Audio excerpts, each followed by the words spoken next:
ಈ ಪೊಲರೈಸೇಷನ್ ಅಂತ ನೋಡಿದ್ವಿ ನಿನ್ನೆ. ಹ್ಞೂ ರೀ. ಅಂದ್ರೆ ಎರಡು ಟೈಪ್ ಆಫ್ ಡೈಎಲೆಕ್ಟ್ರಿಕ್ಸ್ ಇರ್ತಾವೆ, ಒಂದು ಪೋಲಾರ್ ಒಂದು ನಾನ್ ಪೋಲಾರ್. ಅವನ್ನ ಎಲೆಕ್ಟ್ರಿಕ್ ಫೀಲ್ಡ್ನೊಳಗೆ ಇಟ್ಟಾಗ ಅಥವಾ ಎಲೆಕ್ಟ್ರಿಕ್ ಫೀಲ್ಡ್ನಾಗ ಇಡೋಕ್ಕಿಂತ ಮೊದಲು ಎರಡು ಕೇಸ್ನೊಳಗೆ ಅವು ಆಲ್ಮೋಸ್ಟ್ ಸಿಮಿಲರ್ ಬಿಹೇವ್ ಮಾಡ್ತಾವೆ. ಎರಡು ಕೇಸ್ನೊಳಗೆ ಪಿ ನೆಟ್ 0 ಇರುತ್ತೆ in the absence of electric field. In the presence of electric field ಎರಡು ಕೇಸ್ನೊಳಗೂ P net is not equal to 0. What is polarisation ಅಂತ ಕೇಳಿದ್ರೆ ಅಂತಿಕೋರು ಎಕ್ಸಾಮ್ನಾಗ ಏನು ಬರೀಬೇಕು ಡಿಸ್ಕಸ್ ಮಾಡಿಲ್ಲ ನಾವು ನೀನೆ. ಹಿಂಗಾದ್ರೆ ಪೊಲರೈಸೇಷನ್ ಅಂತಾರೆ ಅಂಥೇಳಿ. ಅದ್ರ ಡೆಫಿನೇಷನ್ ನಿನ್ನೆ ನಾವು ಡಿಸ್ಕಸ್ ಮಾಡಿದ್ದೆಲ್ಲ ಬಿಟ್ಟು ಬೇರೆನೇ ಐತದ. ಓದ್ರಿ. Polarisation of a dielectric is the net dipole moment per unit volume developed in a dielectric in the presence of an external electric field. ಹಿಂಗೆ ಡಿಫೈನ್ ಮಾಡ್ಬೇಕು ಅದನ್ನು. ಹ್ಞೂ ರೀ. ಅದೇನಂತ ಹೇಳ್ತೀನಿ ಅದು ಪೋಲಾರ್ ಡೈಎಲೆಕ್ಟ್ರಿಕ್ ಆಗಿರಲಿ ನಾನ್ ಪೋಲಾರ್ ಡೈಎಲೆಕ್ಟ್ರಿಕ್ ಆಗಿರಲಿ, ಎಲೆಕ್ಟ್ರಿಕ್ ಫೀಲ್ಡ್ನಾಗ ಇಟ್ಕೊಳ್ಳೆ ನೆಟ್ ಎಲೆಕ್ಟ್ರಿಕ್ ಡೈಪೋಲ್ ಮೊಮೆಂಟ್ ಬರುತ್ತೆ ನೋಡ್ರಿ. ಈಗ ಅದಕ್ಕೆ ಅದು ಪೋಲಾರ್ ಆಗಿದ್ರೆ ಮೊದಲ ಪೋಲ್ಸ್ ಇರ್ತಾವು, ಎಂಡ್ಸ್ ಇರ್ತಾವು. ಪ್ರತಿಯೊಂದು ಮಾಲಿಕ್ಯೂಲಿಗೆ ಇನ್ಬಿಲ್ಟ್ ಎಲೆಕ್ಟ್ರಿಕ್ ಡೈಪೋಲ್ ಮೊಮೆಂಟ್ ಇರುತ್ತೆ, ಬಟ್ ಅವು ರ್ಯಾಂಡಮ್ ಆಗಿ ಅರೇಂಜ್ ಆಗಿರ್ತಾವೆ ಅಂತ ಹೇಳಿ ನೆಟ್ ಎಲೆಕ್ಟ್ರಿಕ್ ಡೈಪೋಲ್ ಮೊಮೆಂಟ್ 0 ಇರುತ್ತೆ. ಯಾವಾಗ ಯಾರ ಕಡೆ ನೋಡ್ಬೇಕಂತ ಗೊತ್ತಾಗೋದು ನನಗೆ. ನೀನು ಯಾರಿದ್ರು ಅಂದ್ರೆ ಹಿಂಗೆ ಯಾರೂ ಮಾತಾಡೋವಲ್ರಿ. ನಾ ಹಿಂಗೆ ಹೇಳಿದ್ಕೊಳ್ಳಿ ಏನು ರಿಯಾಕ್ಟ ಮಾಡೋವಲ್ರ. ಆಬ್ಸೆನ್ಸ್ ಆಫ್ ಎಲೆಕ್ಟ್ರಿಕ್ ಫೀಲ್ಡ್ನೊಳಗೆ P net is equal to ಏನಿರ್ತೈತಿ? ಹಾಂ. ಆಮೇಲೆ ಎಲೆಕ್ಟ್ರಿಕ್ ಫೀಲ್ಡ್ ಹಾಕಿದ್ಮೇಲೆ ಅವು ಹಿಂಗೆ ಓರಿಯೆಂಟ್ ಆಗ್ತಾವೆ ನೋಡ್ರಿ, ಅರೇಂಜ್ ಆಗ್ತಾವೆ in the direction of electric field. ಹಂಗಂತ ಹೇಳಿ ನಾವು ಏನು ಅರ್ಥ ಮಾಡ್ಕೋಬಾರ್ದು ಅಂದ್ರೆ, ಪ್ರತಿಯೊಂದು ಡೈಎಲೆಕ್ಟ್ರಿಕ್ನೊಳಗೆ ಎಲೆಕ್ಟ್ರಿಕ್ ಫೀಲ್ಡ್ ಹಾಕಿದ ಕೂಡ ಅಷ್ಟು ಮಾಲಿಕ್ಯೂಲ್ಸ್ ಒಂದು ಸ್ಟ್ರೇಟ್ ಲೈನ್ನೊಳಗೆ ಪರ್ಫೆಕ್ಟ್ ಹಿಂಗೆ ನಿಂತು ಬಿಡ್ತಾವೆ. ಅಷ್ಟು molecules along the direction of electric field align ಆಗಿಬಿಡ್ತಾವೆ ಅಷ್ಟು ಅಂತಿಲ್ಲ. ಹೆಂಗೆ ಆಗ್ತೈತಿ ಅಂದರೆ, ಒಂದು ಉಡಾಳಿರ್ತೈತಿ ಒಂದು ಮಾಲಿಕ್ಯೂಲ್, ನಾವು ಸ್ವಟ್ ನಿಂದಿರ್ತೀವಿ. ಹಿಂಗೆ ಸ್ಟ್ರೇಟ್ ನಿಂದಿರ ಅಂತ ಹೇಳ್ತಾರಲ್ಲ ಪಿ ಟೀಚರ್, ಹಿಂಗೆ ನಿಂದಿರೋದು ಸೈಡಿಗೆ ಹಿಂಗೆ ನಿಂದಿರೋದು. ನಾ ಹಿಂಗೆ ನಿಂದಿರ್ತೀನಿ. ಹೊಡಿಲ್ಲ ನೋಡಿಬಿಡ್ರಿ. ಇವು ಸ್ಕೂಲ್ನೊಳಗೆ ಅಸೆಂಬ್ಲಿ ನಡೆದಾಗ ಆಗ್ತಿರ್ತಾವೆ ಅಂತ ಬೇಕಂತ ಮಾಡ್ತಾರೆ. ಸೊ ಹಂಗೆ ಒಂದು ಉಡಾಳ ಮಾಲಿಕ್ಯೂಲ್ ಸ್ವಲ್ಪ ಹಿಂಗೆ ಸ್ವಟ್ ನಿಂತು ಬಿಡ್ತೈತೆ. ಹ್ಞೂ ರೀ. ಅಕಸ್ಮಾತ್ ಎಲ್ಲ ಮಾಲಿಕ್ಯೂಲ್ಸ್ ಒಂದು ಡೈರೆಕ್ಷನ್ ಆಗಿ ಹಿಂಗೆ ಪರ್ಫೆಕ್ಟ್ ಅಲೈನ್ ಆಗಿದ್ವು ಅಂದ್ರೆ ನೆಟ್ ಎಲೆಕ್ಟ್ರಿಕ್ ಡೈಪೋಲ್ ಮೊಮೆಂಟದ ವ್ಯಾಲ್ಯೂ ಹೆಚ್ಚಿಗೆ ಆಗ್ತೈತಿ, ಆ್ಯಡ್ ಆಗ್ತಾವೆ ಒಂದಕ್ಕೊಂದು.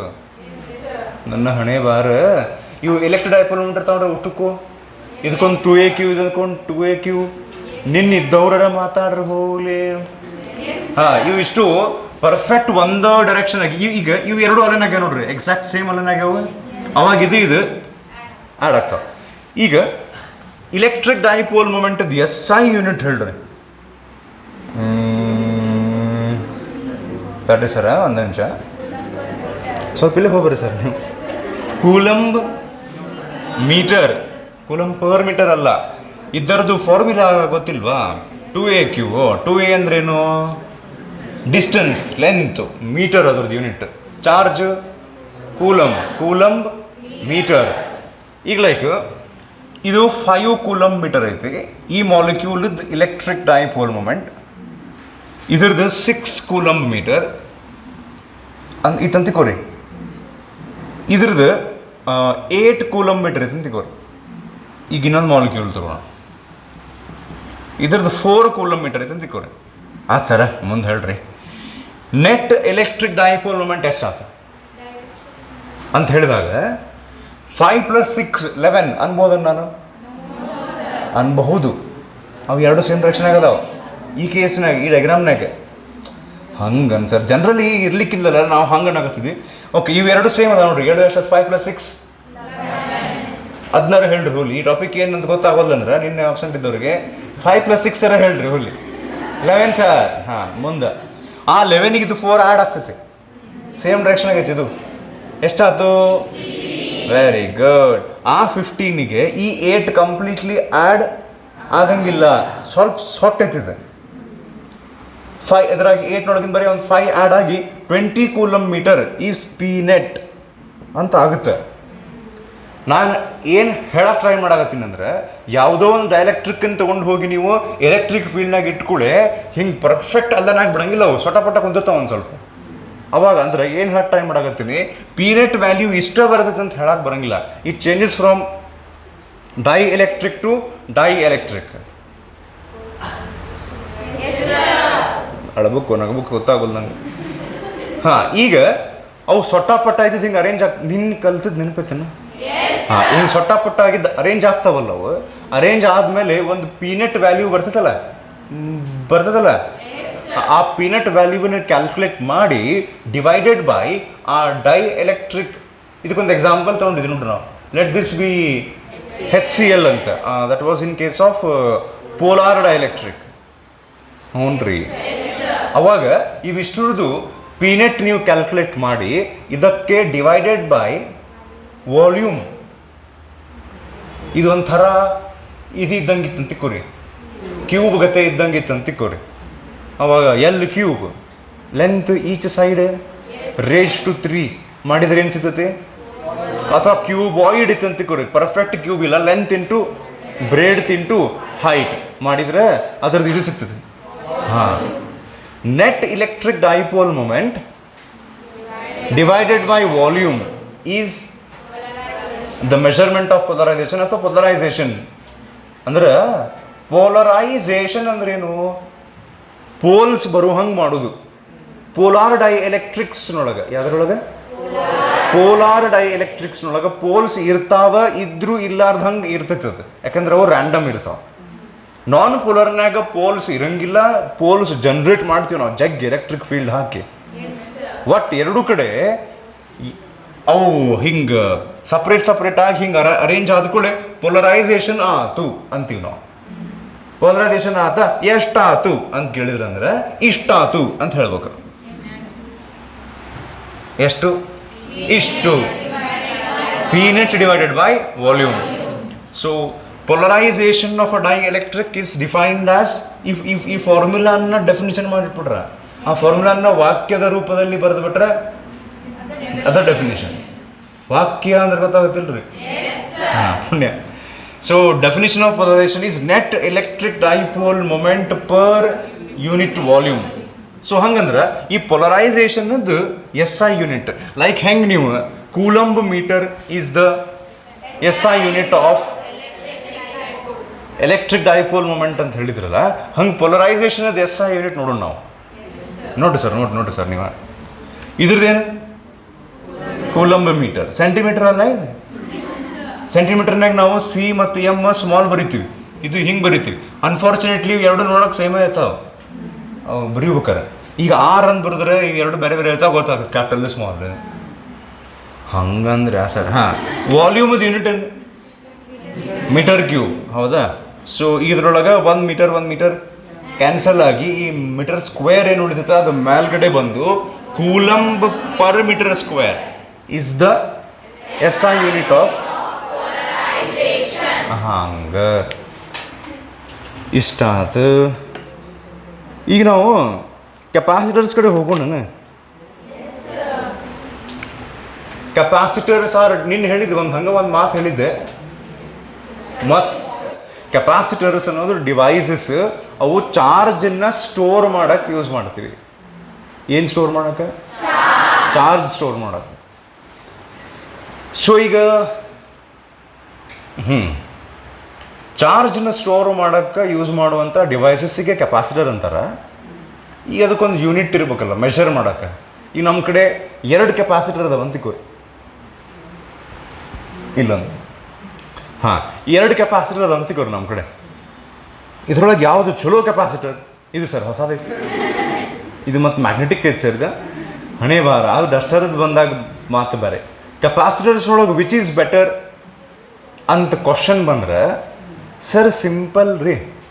ಅದೇನಂದ್ರಲ್ಲಿ ನಾವು ಎದಕ್ಕೆ ಯೂಸ್ ಮಾಡ್ತಾರೆ? ಚಾರ್ಜ್ ಸ್ಟೋರ್ ಮಾಡೋಕ್ಕೆ. ಎರಡ್ರಾಗ ಯಾವ್ದು ಹೆಚ್ಚಿಗೆ ಚಾರ್ಜ್ ಸ್ಟೋರ್ ಮಾಡಿದೈತಿ ಅದು ಚಲೋ ಕೆಪಾಸಿಟರ್. ಒಂದು ರೀತಿ ಹೌದು, ಒಂದು ರೀತಿ ಇನ್ನೊಂದು ಫ್ಯಾಕ್ಟರ್ ಆ್ಯಡ್ ಆಗ್ತೈತಿ. ದೇರ್ ಆರ್ 2 ಥಿಂಗ್ಸ್ ಇಲ್ಲೇ. ಯಾವುದು ಚಲೋ ಕೆಪಾಸಿಟರ್ ಅಂತ ಡಿಸೈಡ್ ಮಾಡ್ಬೇಕಂತಂದ್ರೆ ಅದಕ್ಕೊಂದು ಫಾರ್ಮುಲಾ ಐತೆ. ಈಗ ಲೈಕ್ ಅದಕ್ಕೊಂದು ಯೂನಿಟ್ ಇರ್ಬೇಕಲ್ಲ.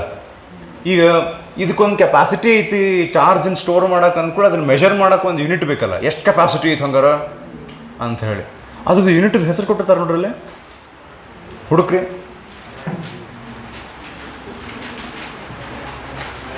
ಫ್ಯಾರೆಡ್ ಅಂತಿರುತ್ತೆ ಒಂದು ಯೂನಿಟ್, ಸಿಗ್ತದೆ ಅಲ್ರಿ ಆಸ್ಪಾಸ್ನಾಗ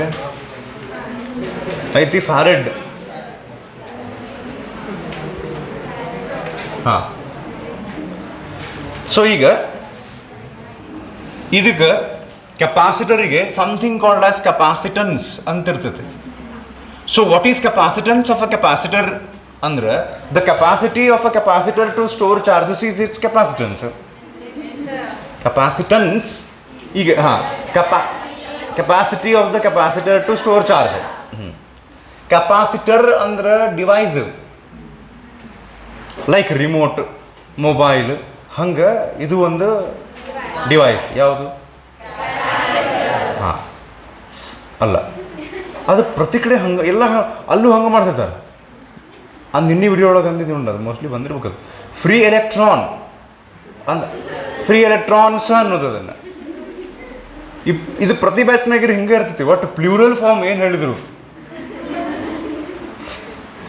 ಆ ಕಡೆ ಅದಾನ ದೊಡ್ಡ ಮನಸ್ಸು ಇರ್ತೈತೆ ಸರ್ ನಮ್ಗೆ. ಬ್ರಾಡ್ ಮೈಂಡೆಡ್ ಥಿಂಕ್ ಮಾಡ್ತೀವಿ ನಾವು. ಬಹಳಷ್ಟು ಮಂದಿ ಇನ್ಕ್ಲೂಸಿವ್ನೆಸ್ ಐತೆ ನಮ್ಮ ಕಡೆ, ಒಳ್ಳೇದು. ಸೊ ಕೆಪಾಸಿಟರ್ಸ್ ಅಂದ್ರೇನು? ಹಾಂ, ಕೆಪಾಸಿಟರ್ಸ್ ಅಥವಾ capacitor is a device which has capacitance. ಹಂಗಾರೆ ಕೆಪಾಸಿಟರಿನ ಕೆಪಾಸಿಟನ್ಸ್ ಅಂದ್ರೆ ಏನು ಅಂದ್ರೆ ಆ ಕೆಪಾಸಿಟರಿಗೆ ಎಷ್ಟರ ಮಟ್ಟಿಗೆ ಚಾರ್ಜನ್ನು ಸ್ಟೋರ್ ಮಾಡುವಂಥ ಕೆಪಾಸಿಟಿ ಐತಿ. ಆ್ಯಕ್ಚುಲಿ ಸಮ್ಟೈಮ್ಸ್ ಕೆಪಾಸಿಟನ್ಸಿಗೆ ಒಂದೊಂದು ಸರ್ತಿ ಅಂತೂ ಕೆಪಾಸಿಟಿನ ಅಂದ್ಬಿಡ್ತಾರೆ. ಹ್ಞೂ ರೀ, ಏನಂತಾರ? ಹಾಂ, ಇನ್ನೊಂದು ಈಗ ನೆನಪಾಗ್ತದೆ, ಮುಂದೆ ಯಾವಾಗಾರ ಬಂದಾಗನೂ ಹೇಳ್ಬೋದು. ಹೆಂಗೆ ನೆನಪಾಗೈತೆ ಹೇಳತ್ತೀನಿ. ಕೆಪಾಸಿಟರಿಗೆ ಇನ್ನೊಂದು ಹೆಸರು ಐತ್ರಿ. It is also called as condenser, which is very rarely used. Okay, condenser. ಕೆಪಾಸಿಟರ್ಗೆ ಇನ್ನೊಂದು ಹೆಸರು, ಹೆಚ್ಚಾಗಿ ನಿಮ್ಮ ಸಿಲೆಬಸ್ನೊಳಗೆ ಕೆಪಾಸಿಟರ್ ಅಂತ ಅಂತಾರೆ.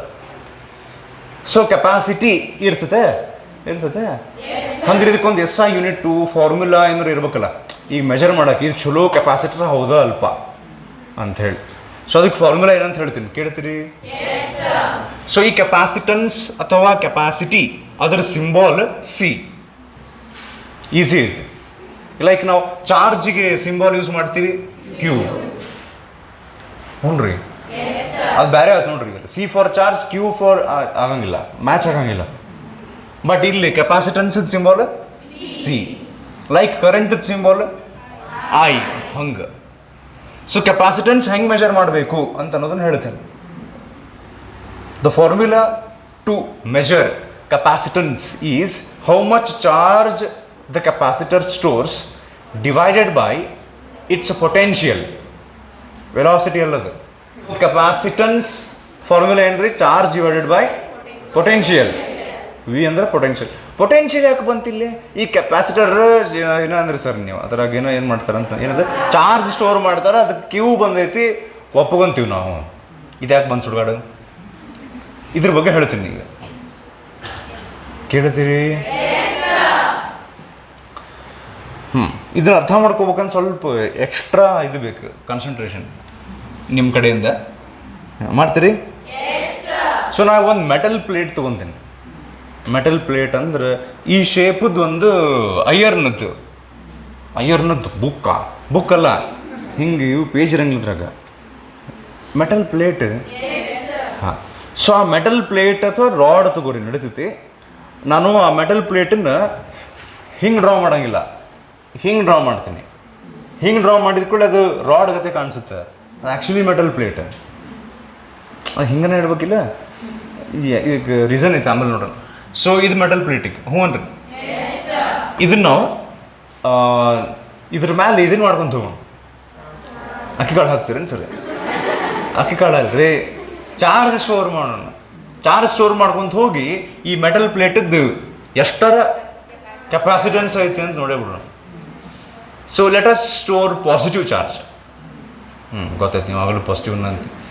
ನೆಗೆಟಿವ್ ಮಾಡೋಕ್ಕೂ ಬರ್ತೈತೆ, ಪ್ರಾಬ್ಲಮ್ ಇಲ್ಲ. ನೆಗೆಟಿವ್ ಮಾಡೋಣ ರೀ ಸಲ. ಹೆಂಗೆ ಮಾಡೋದು ನಡೀತೈತೆ? ಆ್ಯಕ್ಚುಲಿ ಈಗಿನ ಕಾಲದಾಗ negative is the positive. Negative ಬಂದ್ರೆ ಚಲೋ ಅಂತ ಈಗ ಹಂಗೆ ನಡೆದೈತಿ.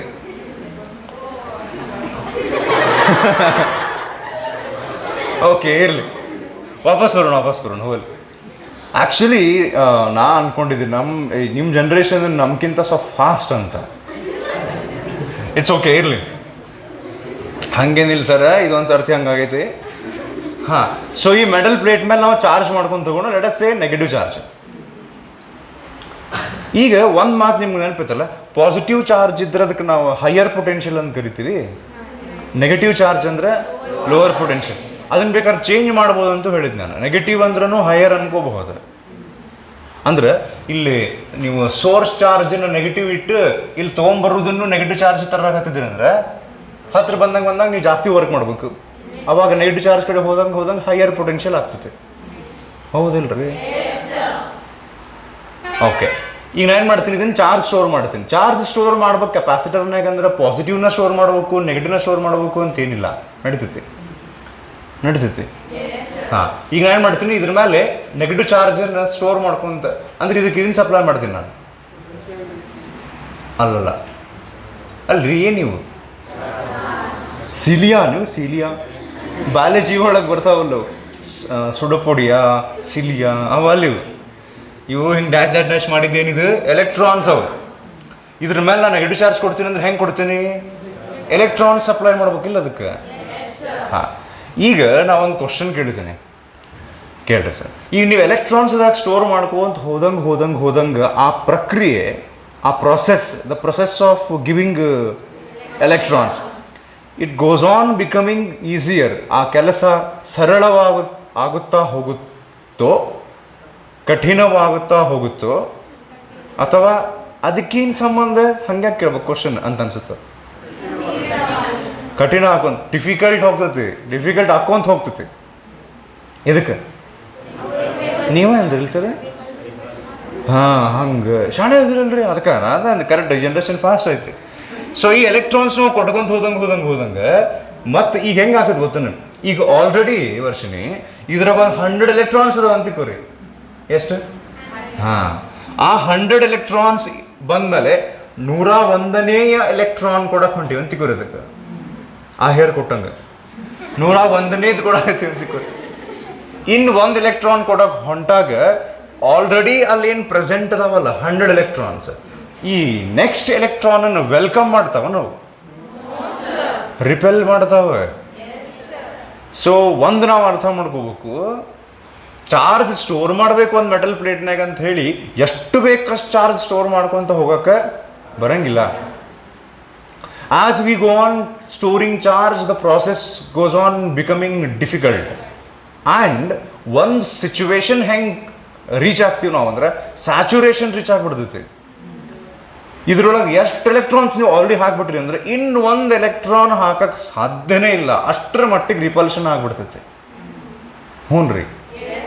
ಸೊ ಈಗ ನಾ ಏನು ಹೇಳಕ್ಕೆ ಹೊಂಟಿದ್ದೆ ಅಂದರೆ, ಕಂಟಿನ್ಯೂ ಕ್ಲಾಸ್ ಕೇಳ್ಕೊಂತ ಹೋದ್ರಿ ಅಂದ್ರೆ ಒಂದು ಸ್ಯಾಚುರೇಷನ್ ರೀಚ್ ಆಗಿ ಇನ್ನು ಸ್ವಲ್ಪ ನಾವು ಇದೊಂದು ಟಾಪಿಕ್ ಈಗ ಬ್ಯಾಡ್ರಿ ಸರ್ ಪ್ಲೀಸ್ ರೀ ಅಂತ ಅನ್ನೋ ಸ್ಟೇಜ್ ಬರ್ತೈತಿ. ಹೌದ್ರಿ? ಓಕೆ, ಈಗ ನಾನು ಅಂತೀನಿ ಒಂದು ಮಾತು, ಇದ್ರ ಬಗ್ಗೆ ಸ್ವಲ್ಪ ವಿಚಾರ ಮಾಡಿರಿ. ನಾನು ಎಲೆಕ್ಟ್ರಾನ್ ಕೊಟ್ಕೊಂತ ಹೋದಂಗೆ ಇಲ್ಲೇ ನೆಗೆಟಿವ್ ಚಾರ್ಜಸ್ಗಳ ಸಂಖ್ಯೆ ಹೆಚ್ಚಿಗೆ ಅಂತೂ ಹಾಕೊಂತ ಹೊಂಟೈತಿ ನಂಬರ್. ಇನ್ನೊಂದೇನು ಹೆಚ್ಚಿಗೆ ಹಾಕೊಂಡು ಹೊಂಟೈತಿ ಅಂದ್ರೆ ನೆಗೆಟಿವ್ ಪೊಟೆನ್ಷಿಯಲ್ ಇಂಟ್ರೀಸ್ ಹಾಕೊಂಡು ಹೊಂಟೈತಿಲ್ಲ. ನಾವು ಹೆಂಗೆ ಅಂತೀವಿ ನೋಡ್ರಿ, ಪಾಸಿಟಿವ್ ಚಾರ್ಜ್ ಅಂದ್ರೆ ಫೈರ್, ನೆಗೆಟಿವ್ ಚಾರ್ಜ್ ಅಂದ್ರೆ ಐಸ್ ಹೆಚ್ಚಿಗೆ ಹಾಕೊಂಡು ಹೊಂಟೈತಿಲ್ರಿ ಇಲ್ಲಿ. ಅಂದ್ರೆ ನೆಗೆಟಿವ್ ಪೊಟೆನ್ಷಿಯಲ್ ಹೆಚ್ಚಿಗೆ ಹಾಕೊಂಡು ಹೊಂಟೈತಿ. ನೆಗೆಟಿವ್ ಪೊಟೆನ್ಷಿಯಲ್ ಅಂದ್ರೆ ನೀವು ಲೋವರ್ ಅಂತಾರೆ ಅನ್ಕೋಬೋದು, ಅದನ್ನ ಹೈಯರ್ ಅಂತಾರೆ ಅನ್ಕೋಬೋದು. ಸ್ವಲ್ಪ ಸಿಂಪಲ್ ಮಾಡ್ತೀನಿ, ಹೋಗ್ಲಿ ಚೇಂಜ್ ಮಾಡೋಣ ನಾವು ಫಾರ್ ಕನ್ವೀನಿಯನ್ಸ್. ನಾನು ಏನು ಮಾಡ್ತೀನಿ, ಇದಿಷ್ಟು ಪಾಸಿಟಿವ್ ಚಾರ್ಜ್ ಹೆಂಗೆ ಕೊಡ್ತಾರೆ ಒಂದು ಮೆಟಲಿಗೆ, ನೆಗೆಟಿವ್ ಕೊಟ್ಟಂಗೆ ಅದನ್ನು ಕೊಡ್ತಾರೆ. ಹಿಂಗೆ ತಗೋ ಇನ್ನೊಂದು ತಗೋ, ಹಿಂಗೆ ಕೊಡ್ಬೇಕು. ಹೆಂಗೆ ಕೊಡ್ತಾರೆ? ಎಲೆಕ್ಟ್ರಾನ್ಸನ್ನು ರಿಮೂವ್ ಮಾಡಿ. ಸೊ ಒಂದಿಷ್ಟು ಎಷ್ಟು 100 ಎಲೆಕ್ಟ್ರಾನ್ಸ್ ನಾವು ರಿಮೂವ್ ಮಾಡಿವಿ ಅಂತ ತಿಳ್ಕೊರಿ. ಬೇಕಾದ್ರೆ ಫಸ್ಟ್ ಇಂಚಲ್ಲಿ ಮಾಡೋಣ. ಸ್ಟಾರ್ಟಿಂಗ್ ಈ ಮೆಟಲ್ ಪ್ಲೇಟ್ ಇದು ಇರ್ತದೆ ನೋಡ್ರಿ, ಏನಂತಾರೆ ಅದಕ್ಕೆ, ಭಾರಿ ಆದಲ್ರಿ, ನ್ಯೂಟ್ರಲ್ ಇರ್ತೈತಿ. ನ್ಯೂಟ್ರಲ್ ಇದ್ದಾಗ ಅದಕ್ಕೆ ಪೊಟೆನ್ಷಿಯಲ್ ಇದು ಇರಂಗಿಲ್ಲ. ಚಾರ್ಜಸ್ ಬಂದರೆ ಪೊಟೆನ್ಷಿಯಲ್. ಒಂದಿಷ್ಟು ಎಲೆಕ್ಟ್ರಾನ್ಸ್ ತೆಗೆದ್ವಿ, ಸ್ವಲ್ಪ ಪಾಸಿಟಿವ್ ಚಾರ್ಜ್ ಬಂತು, ಅವಾಗ ಸ್ವಲ್ಪ ಪೊಟೆನ್ಷಿಯಲು ಬಂತು, ಪಾಸಿಟಿವ್ ಪೊಟೆನ್ಷಿಯಲ್ ಬಂತು. As you go on removing electrons, ಅಂದ್ರೆ ನೀವು ಹೆಂಗೆ ಇದನ್ನು ಪಾಸಿಟಿವ್ ಚಾರ್ಜ್ ಮಾಡ್ಕೊಂಡು ಹೋಗ್ತಿರಲ್ಲ, ಅಲ್ಲಿ ಪಾಸಿಟಿವ್ ಚಾರ್ಜ್ ಸಂಖ್ಯೆ ಜೋಡಿ ಇಲ್ಲಿ ಪೊಟೆನ್ಷಿಯಲ್ಲು ಹೆಚ್ಚಿಗೆ ಹಾಕುವಂತ ಹೊಂಟೈತೆ. ಪೊಟೆನ್ಷಿಯಲ್ ಅಂದ್ರೆ ಏನು ಗೊತ್ತನ, ನಿಮ್ಗೆ ನೆನಪಿದ್ರ ಜೋಲ್ ಪರ್ ಕೂಲಂಬ್. ಸೊ ಈಗ ಇದನ್ನ ನಾನು ಹಿಂಗೆ ಚಾರ್ಜ್ ಮಾಡ್ಕೊಂತ 100 ವೋಲ್ಟ್ ಪೊಟೆನ್ಷಿಯಲ್ ರೀಚ್ ಆಗೈತೆ ಅಂತ ಅನ್ಕೋರಿ. ಅದರ ಅರ್ಥ ಏನು ಗೊತ್ತಾ, 100 ವೋಲ್ಟ್ ಅಂದ್ರೆ ಅರ್ಥ ಏನಂದ್ರೆ ಇನ್ನೊಂದು ಕೂಲಂಬ್ ಇದ್ರ ಹತ್ರ ತೊಗೊಂಬಂದು ಇದ್ರಾಗ ಹಾಕ್ಬೇಕಂದ್ರೆ ನೀವು 100 ಜೋಲ್ನಷ್ಟು ವರ್ಕ್ ಮಾಡ್ಬೇಕಾಗ್ತೈತೆ ಅಂತ. ಹ್ಞೂ ರೀ, ಇಲ್ಲೇ ಮೇನ್ ಒಂದು ಫ್ಯಾಕ್ಟರ್ ತಲೆಯಾಗ ಬರ್ಬೇಕು ನಮಗೆ. ನಾವು ಮೆಟಲ್ ಪ್ಲೇಟ್ ತೊಗೊಂಡು ಅದ್ರಾಗ ಚಾರ್ಜ್ ಮಾಡಾಕತ್ತೀವಿ, ಚಾರ್ಜ್ ಹಾಕಾಕತ್ತೀವಿ ಅಂತಿಕೋರಿ. ಚಾರ್ಜ್ ಹಾಕ್ದಂಗೆ ಚಾರ್ಜು ಹೆಚ್ಚಿಗೆ ಆಗ್ತೈತಿ, ಪೊಟೆನ್ಷಿಯಲ್ಲು ಹೆಚ್ಚಿಗೆ ಆಗತ್ತೆ. ಹ್ಞೂ ಅನ್ರಿ, ಪೊಟೆನ್ಷಿಯಲ್ ಹೆಚ್ಚಿಗೆ ಹಾಕುವಂತ ಹೋಗಿ ಆ ಮೆಟಲ್ ಪ್ಲೇಟಿಗೆ, ಪ್ರತಿಯೊಂದು ಆಬ್ಜೆಕ್ಟಿಗೆ, ಈ ಮೆಟಲ್ ಪ್ಲೇಟಿಗೆ ಹ್ಞೂ ರೀ, ಈ ಮೆಟಲ್ ರಾಡ್ಗೆ, ಪ್ರತಿಯೊಂದಕ್ಕೂ ಅದರದೇ ಆದಂಥ ವಿಮ್ಯಾಕ್ಸ್ ಇರುತ್ತೆ, ಮ್ಯಾಕ್ಸಿಮಮ್ ಪೊಟೆನ್ಷಿಯಲ್. ಅಷ್ಟು ರೀಚ್ ಆತಂದ್ರೆ ಇನ್ನು ಸ್ವಲ್ಪ ಎಲೆಕ್ಟ್ರಾನ್ಸ್ ಕೊಡ್ತೀವಿ ಅಂದ್ರೂ ಇಸ್ಕೊಳಂಗಿಲ್ಲ. ಅಂದ್ರೆ ನೆಗೆಟಿವ್ ಚಾರ್ಜ್ ನಾವು ಮಾಡ್ಕೊಂತ ಹೊಂಟಿದ್ರೆ, ಪಾಸಿಟಿವ್ ಮಾಡಕತ್ತೀವಂದ್ರೆ ಇಸ್ಕೊಂತೀವಂದ್ರೆ ಮುಗೀತು, ಇದಕ್ಕಿಂತ ಜಾಸ್ತಿ ಆಗಂಗಿಲ್ಲ. ಈಗ ಉಪ್ಪಿನ ಡಬ್ಬ್ಯಾಗ 1 kg ಸಾಲ್ಟ್ ಹಿಡಿಯುವಂಥ ಒಂದು ಕಂಟೈನರ್ ನೊಳಗೆ ನೀವು 2 kg ಹಾಕ್ತೀನಿ ಅಂದ್ರೆ ಆಗಂಗಿಲ್ಲ. 1 kg ಆದಮೇಲೆ ಹಾಕಿ ಅದನ್ನು ಕುಟ್ಟಿ ಒಂದು ಸ್ವಲ್ಪ ಹಿಂಗಿಂಗ್ ಮಾಡಿ ಇನ್ನೊಂದು 100 ಗ್ರಾಮ್ ಹೆಂಗೆ ಮಾಡಿ ಹಾಕ್ಬೋದು. ಅರ್ಥ ಆತನ್ನು? ಸೊ ಒಂದು ಸರ್ತಿ ಆ ಮೆಟಲ್ ಪ್ಲೇಟದ್ದು ಮ್ಯಾಕ್ಸಿಮಮ್ ಪೊಟೆನ್ಷಿಯಲ್ ರೀಚ್ ಆತಂತೆ ಕೋರಿ, ಅವಾಗ ಎಕ್ಸ್ಟ್ರಾ ನೀವು ಚಾರ್ಜ್ ಸ್ಟೋರ್ ಮಾಡೋಕೆ ಬರಂಗಿಲ್ಲ. ಈಗ ಲೈಕ್ ಪಾಸಿಟಿವ್ ಚಾರ್ಜ್ ಮಾಡಕತ್ತೀರಿ ಅಂದ್ರೆ ಇನ್ನು 1 ಎಲೆಕ್ಟ್ರಾನ್ ಕೊಟ್ಬಿಡಲೆ ಕೊಡಂಗಿಲ್ಲ ಅಂತದ್ದು. ಯಾಕೆ ಕೊಡಂಗಿಲ್ಲ? ಈ ಜಗ್ ಪಾಸಿಟಿವ್ ಅದಾವಿಲ್ಲ, ಬಿಟ್ಟು ಕೊಡ್ತಾವ ಎಲೆಕ್ಟ್ರಾನಿಗೆ ಏನು ಚಾರ್ಜ್ ಇರ್ತೈತೆ ರೀ? ಜಾಗ್ಗೆ ಪಾಸಿಟಿವ್ ಅದಾವಿಲ್ಲ, ಎಲೆಕ್ಟ್ರಾನ್ ತೊಗೊಂಡು ಹೋಗ್ಯ ನಮ್ಮ ಇಷ್ಟು ಮಂದಿ ನೋಡು ಅಂತವ. ಅರ್ಥ ಆತಿಲ್ಲಿದ್ದು. ಸೊ ಒಂದು ಸರ್ತಿ ವಿಮ್ಯಾಕ್ಸ್ ರೀಚ್ ಆತಂದ್ರೆ you can not store more charge. ಇದರಿಂದ ನಮ್ಗೆ ಏನು ಗೊತ್ತಾತಂದ್ರೆ ನಮ್ಮ ಮೆಟಲ್ ಪ್ಲೇಟಿನ ಕೆಪಾಸಿಟನ್ಸ್ ಅಂದ್ರೆ ಚಾರ್ಜ್ ಸ್ಟೋರ್ ಮಾಡುವಂತಹ ಕೆಪಾಸಿಟಿ ಬರೀ ಎಷ್ಟು ಚಾರ್ಜನ್ನು ಸ್ಟೋರ್ ಮಾಡ್ತೀವಿ ಅನ್ನೋದ್ರ ಮೇಲೆ ಡಿಪೆಂಡ್ ಆಗಂಗಿಲ್ಲ. ಎಷ್ಟು ಮ್ಯಾಕ್ಸಿಮಮ್ ಪೊಟೆನ್ಷಿಯಲ್ ಐತೆ ಅದಕ್ಕೆ, ಅದ್ರ ಮೇಲೆ ಡಿಪೆಂಡ್ ಆಗ್ತದೆ. ಒಟ್ಟು ಇಲ್ಲಿ ಎರಡು ಫ್ಯಾಕ್ಟರ್ ಬರ್ತಾವ ಅಂತಾರೆ ಗೊತ್ತಾತ. ಚಾರ್ಜ್ ಎಷ್ಟು ಚಾರ್ಜ್ ಸ್ಟೋರ್ ಮಾಡೋ ಕೆಪಾಸಿಟಿ ಬರೀ ಚಾರ್ಜ್ ಮೇಲೆ ಡಿಪೆಂಡ್ ಆಗಂಗಿಲ್ಲ. ಇನ್ನೊಂದು ಚಾರ್ಜ್ ಮಾಡ್ಕೊಂತ ಹೋದಂಗೆ ಅಲ್ಲಿ ಪೊಟೆನ್ಷಿಯಲ್ ಹೆಚ್ಚಿಗೆ ಹಾಕೊಂತ ಹೋಗ್ತಿರ್ತೈತಿ. ಪೊಟೆನ್ಷಿಯಲ್ ಹೆಚ್ಚಿಗೆ ಹಾಕೊಂತ ಹೋದಂಗೆ ನಾವು ಇನ್ನು ಸ್ವಲ್ಪ ಚಾರ್ಜ್ ಸ್ಟೋರ್ ಮಾಡೋಕೆ ಹೆಚ್ಚಿಗೆ ವರ್ಕ್ ಮಾಡ್ಕೊಂತ ಹೋಗ್ಬೇಕಾಗುತ್ತೆ. ಒಂದು ಸ್ಟೇಜ್ ರೀಚ್ ಆಗ್ತೈತಿ, ಮ್ಯಾಕ್ಸಿಮಮ್ ಪೊಟೆನ್ಷಿಯಲ್ ರೀಚ್ ಆತಂದ್ರೆ you can not store more charge. There are 2 factors here. Sir 2 factor ಅಂತ ನಮಗೆ ಗೊತ್ತಾಯಿತು, ಆದರೆ ಇದನ್ನು ಡಿನಾಮಿನೇಟರ್ನಲ್ಲಿ ಯಾಕೆ ಬರೀತಾರೆ ಅಂದ್ರೆ ಡಿನಾಮಿನೇಟರ್ನಾಗ ಬರೆದ್ರೆ ಸರ್ ಹಿಂಗದಂಗೆ ಆತಲ್ಲ ಇದು. ಭಾರಿ ಚೆನ್ನಾಗಿದ್ರಲ್ರಿ ನೀವು, ಇಷ್ಟ ಗೊತ್ತಿದ್ದಿಲ್ಲ ನನಗೆ. Capacitance is inversely proportional to potential ಅಂದಂಗೆ ಆತಲ್ಲ. ಈಗ ಇದರ ಅರ್ಥ ಏನು? ಇದು ನಮ್ಗೆ ಗೊತ್ತಾಗ್ತ. ಈಗ ಇದು ಎಲ್ಲರಿಗೂ ಗೊತ್ತಾಗುತ್ತೆ. ಎಷ್ಟು ಹೆಚ್ಚಿಗೆ ಚಾರ್ಜ್ ಸ್ಟೋರ್ ಮಾಡ್ತೀವಿ ಅಷ್ಟು ಕೆಪಾಸಿಟಿ ಜಾಸ್ತಿ. That's simple. What about potential? Why it is inversely proportional to capacitance. ಈಗ ಈ ಮೆಟಲ್ ಪ್ಲೇಟ್ ಅನೌನ್ಸ್ ಮಾಡ್ತೈತಿ ನಮ್ಮದು ಮ್ಯಾಕ್ಸಿಮಮ್ ಪೊಟೆನ್ಷಿಯಲ್ 25 ವೋಲ್ಟ್, ಇದಕ್ಕಿಂತ ಜಾಸ್ತಿ ಅಂತ ಹೇಳಿ. ಹ್ಞೂ ರೀ. ಸೊ ಆ 25 ವೋಲ್ಟ್ನೊಳಗೆ ನಾವು ಹೆಂಗೋ ಮಾಡಿ 100 ಕೂಲಂಬ್ ಚಾರ್ಜನ್ನು ಹಾಕಿದ್ವಿ, ಸ್ಟೋರ್ ಮಾಡಿದ್ವಿ. ಹ್ಞೂ ರೀ. ಈ ಮೆಟಲ್ ಪ್ಲೇಟ್ ಹೆಸರು ಮೆಟಲ್ ಪ್ಲೇಟ್ ಎ ಅಂತ ನಾ ಬರದ ತಕ್ಷಣ ನಿಮ್ಗೆ ಗೊತ್ತಾಗಬೇಕು ಬಿ ಬಂತು ಅಂತ. ಹೌದಲ್ರಿ? ಇಲ್ಲ ನಾನು ಸುಮ್ ಇದಕ್ಕೆ ಹೆಸರು ಕೊಡ್ತೀವಿ. ಈಗ ಒಂದು ಕ್ಲಾಸ್ನೊಳಗೆ ಒಬ್ಬರೇ ಇದ್ರೆ ರೋಲ್ ನಂಬರ್ ಕೊಡ್ತಾರನ್ರಿ ಅವ್ರಿಗೆ? ರೋಲ್ ನಂಬರ್ ಯಾರು ಕೊಡ್ಬೇಕು? ಕ್ಲಾಸ್ನಾಗ ಒಬ್ಬರು ಅದ, ಆ ಡಿವಿಷನ್ನಾಗ ಒಬ್ಬರು. ಸೊ ಇನ್ನೊಂದೈತಿ, ಇದು ಮೆಟಲ್ ಪ್ಲೇಟ್. ಸೊ ಇದ್ರ ಮೇಲೂ ನಾವು ಪಾಸಿಟಿವ್ ಚಾರ್ಜನ್ನು ಹಾಕುವಂತ ಹೋಗೋಣ. ಸೊ ಈ ಮೆಟಲ್ ಪ್ಲೇಟ್ ಬಿ ಇದ್ರದ್ದು ಪ್ರಾಪರ್ಟಿ ಹೆಂಗೈತಿ, ಸೈಜ್ ಶೇಪ್ ಹೆಂಗೈತಿ, ಏರಿಯಾ ಅವೆಲ್ಲ ಬರ್ತಾವೆ ಮುಂದೆ ಬರ್ತಾವೆ. ಇದೆಲ್ಲ ಹೆಂಗೈತಿ ಅಂದ್ರೆ ಇದು ಹೇಳುತ್ತೆ ನಮ್ಮದು ಮ್ಯಾಕ್ಸಿಮಮ್ ಪೊಟೆನ್ಷಿಯಲ್ 25 ವೋಲ್ಟೇ ಅಂತ ಹೇಳ್ತಾರೆ. ಯಾರು?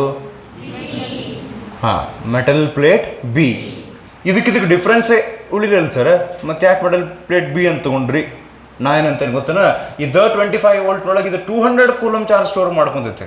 ಜಲ್ದಿ ಪೊಟೆನ್ಷಿಯಲ್ ಇನ್ಕ್ರೀಸ್ ಆಗಂಗೆ ಇರುತ್ತೆ. ಅದ್ರ ಶೇಪ್ ಮೇಲೆ ಡಿಪೆಂಡ್ ಆಗುತ್ತೆ. ಮುಂದೆ ಡಿಸ್ಕಸ್ ಮಾಡಿ ಇದ್ರ ಬಗ್ಗೆ ಹೆಚ್ಚಿನ ಮಾಹಿತಿ ಬರುತ್ತೆ. ಹ್ಞೂ ಅಂದ್ರೆ ಸದ್ಯಕ್ಕೆ ಸಪೋಸ್ ಈ ಸದ್ಯ ಹಿಂಗೆ ಅನ್ನೋಣ, ಇದು 25 ವೋಲ್ಟ್ನಾಗ. ಹಾಂ, ಈಗ ಎಲ್ಲ ಮೆಟಲ್ಲು ಅಷ್ಟ ಪೊಟೆನ್ಷಿಯಲ್ನಾಗ ಅಷ್ಟು ಚಾರ್ಜ್ ಸ್ಟೋರ್ ಮಾಡ್ತಿದ್ದು ಅಂದ್ರೆ ಇದನ್ನ ಫಾರ್ಮುಲಾ ಯಾಕೆ ಮಾಡ್ತಿದ್ರು ಹೇಳ್ರಿ ಸಪ್ರೇಟ್? ಯಾವುದು ಈ ಅಷ್ಟು ಪೊಟೆನ್ಷಿಯಲ್ನಾಗ ಎಷ್ಟು ಚಾರ್ಜ್ ಸ್ಟೋರ್ ಮಾಡುತ್ತೋ, ಇದ್ರ ಕೆಪಾಸಿಟಿ ಇಷ್ಟು, ಅದ್ರ ಕೆಪಾಸಿಟಿ ಅಂತ ಬೇರೆ ಆಗ್ತಿದ್ದೀರಲ್ಲ ಅವಾಗ, ಹೌದಲ್ರಿ? ಹಾಂ, ಸೊ ಈಗಿದು ಯಾವುದೋ ಒಂದು ಕಾರಣಕ್ಕೆ, ಯಾವ ಕಾರಣ ಅಂತ ನಮಗೆ ಗೊತ್ತಿಲ್ಲ, ಯಾವುದೋ ಒಂದು ಕಾರಣಕ್ಕೆ ಸೇಮ್ ಮ್ಯಾಕ್ಸಿಮಮ್ ಪೊಟೆನ್ಷಿಯಲ್ ಇದ್ದರೂ this has the ability to store more charge. ಈಗ ಎಲ್ಲ ಹ್ಯೂಮನ್ ಬೀಯಿಂಗಿಗೆ ಮೆಮೊರಿ ಸೇಮ್ ಇರ್ತೈತೇನ್ರಿ? ಕೆಪಾಸಿಟಿ ಅಷ್ಟಿದ್ರೂ ರೀಚ್ ಆಗಿರಂಗಿಲ್ಲ, ಬೇರೆ ಕೆಪಾಸಿಟಿ ಇರ್ತೈತೆ. ಅಂದರೆ ಆ್ಯಕ್ಚುಲಿ ನಾನು ಹೇಳಿದ್ನಲ್ಲ, ನಮ್ಮ ಎಜುಕೇಷನ್ ಸಿಸ್ಟಮ್ನೊಳಗೆ ಮೆಮೊರಿ ಬೇಸ್ಡ್ ಮಾರ್ಕ್ಸ್ ಕೊಡ್ತಾರೆ. ಅದು ಒಂದು ಇಂಟೆಲಿಜೆನ್ಸ್ ಫಾರ್ಮ್ ಅಂಥೇಳಿ, ಹಂಗಲ್ಲ ಅದು ಸದ್ಯ ಹಂಗೈತಿ ಹಣೆ ಬಾರ. ಎಲ್ಲರದು ಈಗ ಒಂದು ಕೆಲಸ ಮಾಡೋಣ, ನಾವು 10 ಮಂದಿ ಹ್ಯೂಮನ್ ಬೀಯಿಂಗ್ಸ್ನ ಹೆಂಗೆ ಚೂಸ್ ಮಾಡ್ತೀನಿ ಅಂದ್ರೆ ಅವ್ರದ್ದು ಬ್ರೈನ್ ಸೈಜ್ ಸೇಮ್ ಐತೆ. ಸೈಜ್ ಇದ್ರು ತಲೆಯಾಗ ಏನೈತೆ ಅನ್ನೋದು ಬೇರೆ ಇರ್ತೈತಲ್ಲ. 10 ಬ್ರೈನ್ ಸೈಜ್ ಸೇಮ್ ಇದ್ರೆ ತಿಳಿತಿಲ್ರಿ, ಅಷ್ಟೋ ಸೈಜ್ನಾಗ ಇವ್ರೆಷ್ಟು ಸ್ಟೋರ್ ಮಾಡ್ಕೊಂಡಾರ, ಇವ್ರು ಅಷ್ಟೋ ಸೈಜ್ನಾಗ ಇವ್ರೆಷ್ಟು ಸ್ಟೋರ್ ಮಾಡ್ಕೊಂಡಾರ, ಚೇಂಜ್ ಆಗುತ್ತಾ? ಹಂಗೆ metal plate to metal plate ಅಥವಾ ಮೆಟಲ್ ರಾಡ್ ಅಥವಾ ಬೇರೆ ಕಂಡಕ್ಟರ್ಸ್ಗೆ ಡಿಪೆಂಡಿಂಗ್ ಆನ್ ಡಿಫ್ರೆಂಟ್ ಫ್ಯಾಕ್ಟರ್ಸ್. ಆ ಫ್ಯಾಕ್ಟರ್ಸ್ ಏನಂತ ನೋಡೋಣ ಅಂತ್ರಿ. ಹ್ಞೂ ರೀ, they have different capacity to store charge. Same maximum potential ಇದ್ರೂ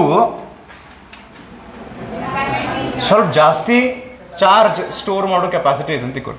ಹಿಂಗೆ ಅನ್ಕೊರಿ, ಹೋಗ್ಲಿ ಸಿಂಪಲ್ ಆಗಿ ಇದು ಈ ಮೆಟಲ್ ಪ್ಲೇಟ್ ಸಣ್ಣದೈತಿ, ಇದು ದೊಡ್ಡದು ಅಂತ ಕೊಡಿ. ದೊಡ್ಡದಿದ್ದಾಗ ಮತ್ತೆ ಸ್ವಲ್ಪ ಜಾಸ್ತಿ ಚಾರ್ಜ್ ಸ್ಟೋರ್ ಮಾಡ್ತೈತಿ, ಜಾಗ ಇರ್ತೈತಿ, ಹಿಂಗೆ ಅನ್ಕೊರಿ ಸದ್ಯಕ್ಕೆ. ಈಗ ಒಂದು ಕೆಲಸ ಮಾಡೋಣ, ಮೆಷರ್ ಮಾಡ್ರಿ, ಇದ್ರದ್ದು ಎಷ್ಟು ಬಂತು ಕೆಪಾಸಿಟೆನ್ಸ್ ಮಾಡಿ ಸರ್. 100/25 ಮಾಡಿ ಸರ್, ನೀವೇ ಮಾಡಿ. 4 ಫ್ಯಾರಡ್. ಹ್ಞೂ ರೀ, ಅದರದ್ದು ಇದು ಅದು. ಹಾಂ ಸರ್, ಅದು ಆ್ಯಕ್ಚುಲಿ ಇದು ಬರಬೇಕಲ್ವಾ, ಕೂಲಂಬ್ ಪರ್ ವೋಲ್ಟ್. ನೋಡಿ ಸರ್, ಇಲ್ಲಿ ನೋಡಿ ಸರ್, ಬೇಕಾದ್ರೆ ಅದಕ್ಕೆ ಒಂದು ಹೆಸರು, ಒಬ್ಬೊಬ್ಬ ಸೈಂಟಿಸ್ಟ್ ಹೆಸರು ಅದನ್ನ ಕಡೆ ಇಟ್ಟು ಮರ್ಯಾದೆ ಕೊಟ್ಟಂಗೆ ಮಾಡ್ತಾರೆ. 4 ಫ್ಯಾರಡ್. ಇದು ಎಷ್ಟು ಬಂತು ನೋಡಿ, 8 farad. So capacitance is equal to Q/V ಅಂತ ಅರ್ಥ ಆಯ್ತು ಎಲ್ಲರಿಗೆ. ಈಗ ನೆಕ್ಸ್ಟ್ ಒಂದು ಟಾಪಿಕ್ ಹೋಗ್ಬೇಕಂದ್ರೆ ನಾನು ಇನ್ನೊಂದು ಟಾಪಿಕ್ ಎಕ್ಸ್ಪ್ಲೇನ್ ಮಾಡಿ ಇದಕ್ಕೆ ಬರ್ಬೇಕಾಗ್ತೈತಿ. ಕೇಳ್ತೀರಿ?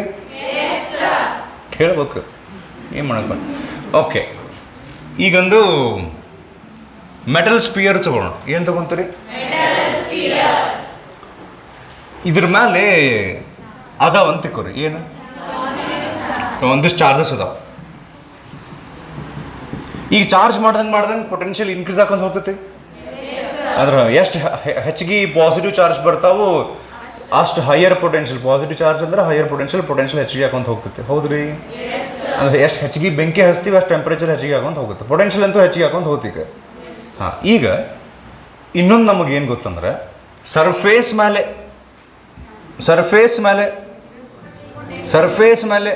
ಎಷ್ಟು ಪೊಟೆನ್ಷಿಯಲ್ ಇರುತ್ತಲ್ಲ ಅಷ್ಟು ಪೊಟೆನ್ಷಿಯಲ್ ಥ್ರೂಔಟ್ ದ ವಾಲ್ಯೂಮ್ ಇರುತ್ತಂತ. ಮೊನ್ನೆ ಎಲೆಕ್ಟ್ರೋಸ್ಟಾಟಿಕ್ಸ್ ಆಫ್ ಮೊನ್ನೆ ನೀನು ಆಬ್ಸೆಂಟ್ ಆದವ್ರಿಗಲ್ಲ, ಮೊದಲು ಅದಕ್ಕಿಂತ ಮೊದಲು ಅಲ್ಲಿ ಡಿಸ್ಕಸ್ ಮಾಡಿದ್ವಿ. ಹೌದ್ರಿ? ಈಗ ಸಿಚುವೇಶನ್ ಕರೆಕ್ಟ್ ಅರ್ಥ ಮಾಡ್ಕೋರಿ. ಇಲ್ಲಿ ನಾವು ಒಂದು ಫಾರ್ಮುಲಾ ಹೇಳ್ತೀನಿ. ಈಗ ಏನು ಹೇಳ್ತೀನಿ, ಇದನ್ನು ನಾವು ಮೊದಲ ಕಲ್ತಿಲ್ಲ, ಆ ಥರ ಮೊದಲೇನು ಟಾಪಿಕ್ಗೆ ಸಂಬಂಧಪಟ್ಟಿದ್ದು, ಆ ಥರ ಅದಕ್ಕೆ ಕಲ್ತಿರಂಗಿಲ್ಲ, ಅವ್ರು ಹೇಳಿರಂಗಿಲ್ಲ. ಇಲ್ಲಿ ಹೇಳ್ತಾರೆ, ಇದೇನು ಮೆಟಲ್ ಸ್ಪಿಯರ್, ಅದ್ರ ಮೇಲೆ ನಾವು ಎಂಥ ಚಾರ್ಜ್. ಈಗ ಅದಕ್ಕೊಂದು ಸ್ವಲ್ಪ ಪೊಟೆನ್ಷಿಯಲ್ ಬಂದೈತಿಲ್ರಿ, ಸರ್ಫೇಸ್ ಮೇಲೂ ಅಷ್ಟೇ ಇರುತ್ತೆ, ಒಳಗೂ ಅಷ್ಟೇ ಇರುತ್ತೆ. ಸರ್ಫೇಸ್ ಮೇಲೆ ಎಷ್ಟೈತೆ ಪೊಟೆನ್ಷಿಯಲ್ ಅಂತ ಕ್ಯಾಲ್ಕುಲೇಟ್ ಮಾಡೋಕ್ಕೆ ಒಂದು ಮೆಟಲ್ ಸ್ಪಿಯರ್ ಇದ್ದು, ಆ ಮೆಟಲ್ ಸ್ಪಿಯರಿನ ರೇಡಿಯಸ್ ನಮಗೆ ಗೊತ್ತಿದ್ದರೆ ಹಾಗೂ ಆ ಮೆಟಲ್ ಸ್ಪಿಯರ್ ಮೇಲ್ಗಡೆ ಎಷ್ಟು ಚಾರ್ಜ್ ನಾವು ಸ್ಟೋರ್ ಮಾಡಿದ್ದೇವೆ ಅಂತ ನಮಗೆ ಗೊತ್ತಿದ್ರೆ ಇಲ್ಲೇ ಎಷ್ಟು ಪೊಟೆನ್ಷಿಯಲ್ ಐತಿ 80 ವೋಲ್ಟ್ 100 ವೋಲ್ಟ್ 100 ವೋಲ್ಟ್ ಅದಕ್ಕೆ ಫಾರ್ಮುಲಾ ಐತೆ ಒಂದು ಏನು formula to calculate the potential at the surface of a metallic sphere, charged metallic sphere. ಆ formula 1/4 pi epsilon naught q by r.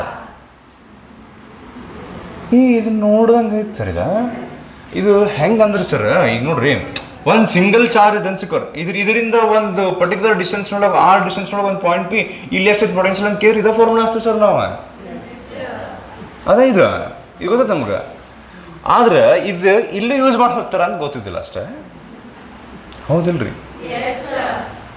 ಇದು ಯಾಕೆ ಹಿಂಗೆ ಮಾಡ್ಬೋದು ಅಂತ ಹೇಳ್ತೀನಿ ಈಗ ಇದು ಎಲೆಕ್ಟ್ರಿಕ್ ಆಫ್ ಕರೆಂಟ್ ಒಳಗೆ ಬರ್ಬೇಕಾಗಿತ್ತು ಇಲ್ಲಿ ಟೆಕ್ಸ್ಟ್ ಕೊಟ್ಟಿರೋರು ಹೇಳ ಈಗ ಏನು ಹೇಳ್ತೀನಿ ನಾ ಈಗ ಇದು ಒಂದು ಸಿಂಗಲ್ ಚಾರ್ಜ್ನಿಂದ ಒಂದು ಪರ್ಟಿಕ್ಯುಲರ್ ಡಿಸ್ಟೆನ್ಸ್ನೊಳಗೆ ಎಷ್ಟು ಪೊಟೆನ್ಷಿಯಲ್ ಐತೆ ಅಂತ ಕ್ಯಾಲ್ಕುಲೇಟ್ ಮಾಡುವಂಥ ಫಾರ್ಮುಲಾ ಈ ಸ್ಪಿಯರ್ದು ಸರ್ಫೇಸ್ ಮೇಲೆ ಎಷ್ಟು ಪೊಟೆನ್ಷಿಯಲ್ ಐತಿ ಕ್ಯಾಲ್ಕುಲೇಟ್ ಮಾಡೋ ಫಾರ್ಮುಲಾ ಎರಡು ಸೇಮ್ ಒಂದು ಯಾಕೆ ಅದಾವ ಅಂತ ಹೇಳ್ತೀನಿ ಕೇಳ್ತೀರಿ ಈಗ ಇಲ್ಲೇ ಒಟ್ಟು ಸೇರಿ 20 ಕೂಲಂ ಚಾರ್ಜ್ ಐತೆ ಅಂತ ತಿಳ್ಕೊರಿ ಎಷ್ಟು ಹೌದಲ್ರಿ ಈಗ ಸರ್ಫೇಸ್ ಮೇಲೆ 50 ವೋಲ್ಟ್ ಐತೆ ಅಂತ ತಿಳ್ಕೊರಿ ಪೊಟೆನ್ಷಿಯಲ್ ಎಷ್ಟು ಸೆಂಟರ್ ಮಾರ್ಕ್ ಮಾಡ್ತೀನಿ ನಾ ಇಲ್ಲಿ ಎಷ್ಟಿರುತ್ತೆ ಪೊಟೆನ್ಷಿಯಲ್ ಯಾರು ಹೇಳ್ತೀರಿ ಪಟ್ ಅಂತ ಹೇಳ್ಬೇಕು ಶಾಣೆ ಅದು ಸೊ ಹಂಗಾರೆ ಈ ಪಾಯಿಂಟಿಗೆ there is potential difference true or false there is no potential difference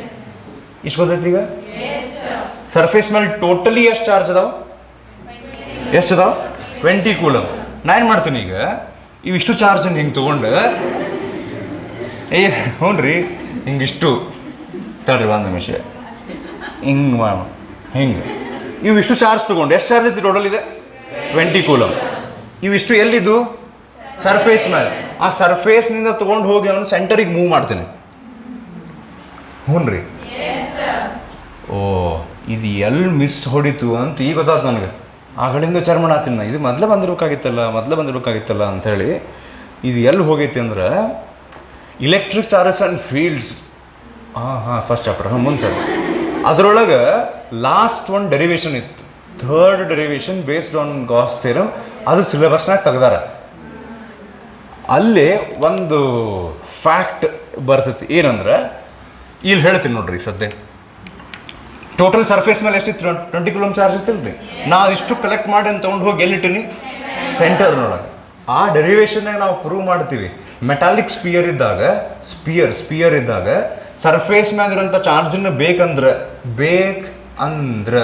if needed ನಾವು ಅಸ್ಯೂಮ್ ಮಾಡಬಹುದು ಸರ್ಫೇಸ್ ಮ್ಯಾಗಿರೋಂಥ ಚಾರ್ಜಸ್ ಎಲ್ಲ ಸೆಂಟರ್ನೊಳಗೆ ಅದಾವೆ it doesn't make any difference ಮೇಲ್ಗಡೆ ಇದ್ರೂ ಒಂದು ಅವ ಚಾರ್ಜ್ ಸೆಂಟರ್ನಾಗ ಅದಾವ ಅಂತ ಅಸ್ಯೂಮ್ ಮಾಡಬಹುದು ಮಾಡ್ಕೊಂಡ್ರು ನಡೀತೈತಿ ಅಂತ ಅಲ್ಲಿ ಪ್ರೂವ್ ಮಾಡ್ತೀವಿ ನಾವು ಇಲ್ಲೂ ಬೇಕಾದ್ರೆ ಪ್ರೂವ್ ಮಾಡ್ಬೋದು ಹೆಂಗಂದ್ರೆ ಈ 20 ಇದು ನಿಮಗೆ ಗೊತ್ತಿರೋಂಥ ಟಾಪಿಕ್ಕಿಗೆ ಲಿಂಕ್ ಆಗಿ ಎಕ್ಸ್ಪ್ಲೇನ್ ಮಾಡಕತ್ತೀನಿ ನಾ ಈಗ ಆ್ಯಕ್ಚುಲಿ ಇದನ್ನು ಅಲ್ಲೇ ಪ್ರೂವ್ ಮಾಡಿರ್ತೀವಿ ಮಾಡಬೇಕಾಗಿತ್ತು ಈ 20 ಕೂಲಂಬನ್ನು ಸರ್ಫೇಸ್ನಿಂದ ಸೆಂಟರಿಗೆ ತೊಗೊಂಡು ಹೋಗೋಕೆ ಎಷ್ಟು ವರ್ಕ್ ಮಾಡ್ಬೇಕ್ರಿ ಇಲ್ಲಿ ಎಷ್ಟೈತ್ರಿ ಪೊಟೆನ್ಷಿಯಲ್ ಸರ್ಫೇಸ್ ಮೇಲೆ ಎಷ್ಟೈತ್ರಿ ಪೊಟೆನ್ಷಿಯಲ್ ಸೆಂಟರ್ನೊಳಗೆ ಎಷ್ಟೈತ್ರಿ ಪೊಟೆನ್ಷಿಯಲ್ ಡಿಫ್ರೆನ್ಸ್ ಅಂದ್ರೆ ವರ್ಕ್ ಡನ್ ಎಷ್ಟು ವರ್ಕ್ ಡನ್ 0 ಇದ್ದಾಗ ಬೇಕಂದ್ರೆ ನಾವು ಇಲ್ಲಿ ಇದ್ದಿದ್ರೆ ಇಲ್ಲಿ ಇರಬಹುದು ಅಂತ ಅನ್ಕೋರಿ ಸದ್ಯ ಹಂಗೆ ಹ್ಞೂ ರೀ ಇದನ್ನ ಆ್ಯಕ್ಚುಲಿ ನಾವು ಅಲ್ಲಿ ಡೆರಿವೇಷನ್ ಮಾಡಿರ್ತೀವಿ ಇರಲಿ ಸದ್ಯ ಇದೇ ಫಾರ್ಮುಲಾ ಅದಕ್ಕೂ ಬರ್ತೈತೆ ಅಂತ ಗೊತ್ತಾಯ್ತು ಈಗ